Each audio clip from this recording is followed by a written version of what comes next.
ВМРО ДПМН ги охрабрува судиите да не подлегнуваат на притисоци од страна на специјалното јавно обвинителство. Партијата денеска преку соопштение реагира на последните обвинувања на релација суд СЈО. Од ВМРО ДПМН велат дека обвинителството на Катица Јанева создава спектакли во корист на СДСМ и нивната црна пропаганда.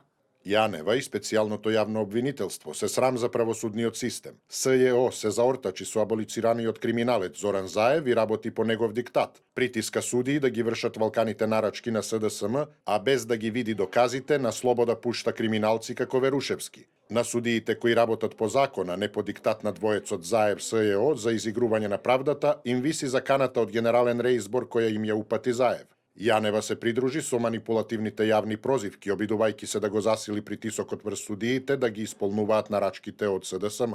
СЈО обвини судии од кривичниот суд дека им ја отежнуваат работата и не дозволуваат претрес кај поранешни и актуелни функционери. Отфрлија од судот, СЈО не ги запазило процедурите при поднесување на барањата за претрес. Од судот реагираат и на посочувањето со име и презиме на судиите од чии одлуки не се задоволни. Судскиот совет смета дека одлуките на судот не се спорни, туку сомнителна е основаноста и законитоста на барањата на СЈО.